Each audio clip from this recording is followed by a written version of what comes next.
Oh, it's time. I know what you need. Sweet, delicious Amico content. Let's go.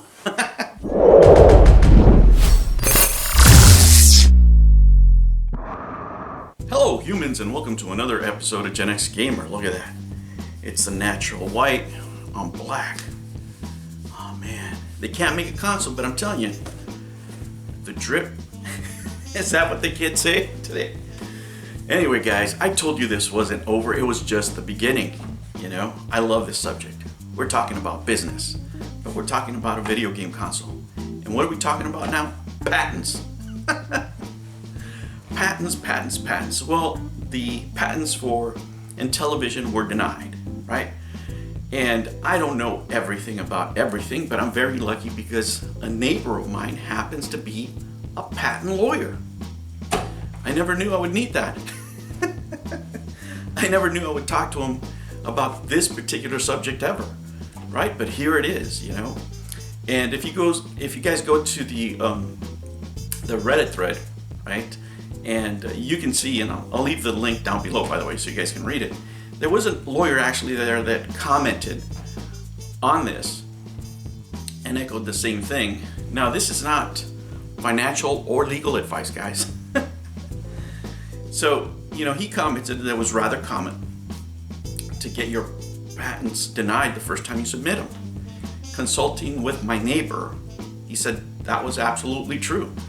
As a matter of fact, if they accept your patents the first time, it's most likely that you did something wrong. They're there to be challenged, they're there to be opposed because, you know, a lot of times patents are very similar to other things, and the officers are there to really go through them, right? And it's up to you to follow up and do the rest. So this is not uncommon at all. Now, from talking to the No Swear Gamer over Twitter, you know, he made a couple of notes, and this is, I think, where the speculation can come from certain investors. Okay, now let me be absolutely clear that what I'm about to say is not legal advice. It's not financial advice. These are just my experiences, right? I can only speak to my experiences. A lot of people jumped the gun. I had a particular instance where I was working for a company that we were using these machines that we sort of kind of made up from things that we had seen before, right? We saw a machine that was similar in the East Coast, and we were working in the West Coast. I was working in Long Beach at the time. And we came up with this design, and we were constantly tweaking it, you know, trying to make it the best we could. We were working on prototypes, right? So, and our competitors were doing the same thing because, you know, we worked in the same area, we did the same job, so we worked in open areas so they could see our machine. It was that big. When I'm telling you these machines were, I don't know, 25 by 80 feet, right, in open warehouses, so you could plainly see them. You know, in the Port of Long Beach, you could see these things, right? And our competitor got the bright idea, right, without telling us that he was going to patent, this thing, right? And you know, we just kept working on it. It's something we were going to do in-house. We had no intentions of monetizing it in any way. But this guy went ahead and patented it, and then, before he got the patent, only with a submitted patent, right? He wasn't granting the patent. He came up to us and said, hey, we're going to have to take a cut because, you know, the system that you're using is too similar to ours. So we're going to enforce our patent. You know, this guy was completely ignorant of the law. And because of that, I got involved with this case. And I had to detail and outline the progress I had done and, you know, get stuff ready for the lawyers, right? That's how I became familiar with this type of setting. Now, why am I telling you this? It's because this company has a history of saying things that they think are going to happen and state them as fact, right? And if you look at the No Swear Gamers Twitter, you can see where he posted what looks like an advertisement saying that they do have patents. Now, whose fault is that? I don't know, but this is the implication here, right? This is where investors could have questions. Again, not legal advice or investment advice, but this is where, investors could have questions of, what did I invest in? You said you had patents, but you didn't. I invested based on the statement that you had patents. Now, how could this be a problem for any company that has raised funds based on that, right? We go back again to the Theranos hypothesis, right? Do these things even work? Can you make a retail unit, right? But if you say you have patents and one invests with the idea that you do have patents, then you were misled at some point, right?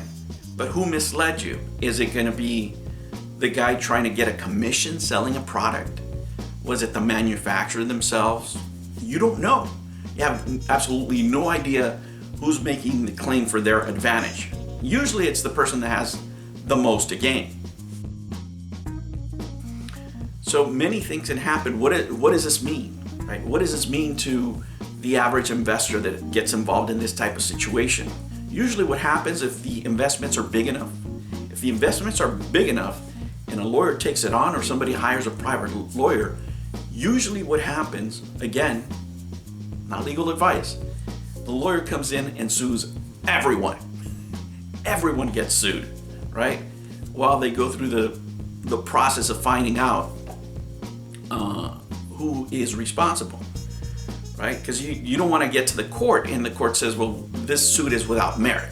You don't want to get there. The only way you would file a lawsuit is if you have some tangible evidence that something happened, right? You don't want to get to a courtroom and they say, no, this is BS, right?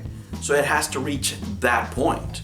Now, does saying that you have patents when you don't have patents for X company, not talking about any particular company, yes.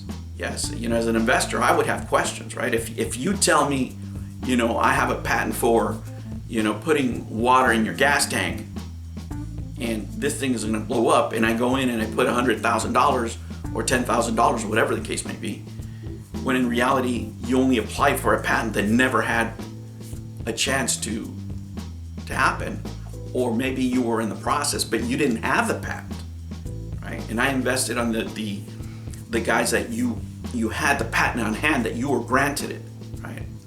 Then that might be something for that car gas company that I fictitiously invested in. So there's many questions here.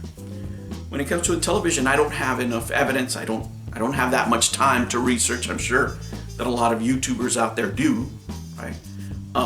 But I don't at this moment. But getting that patent rejected is not really that uncommon.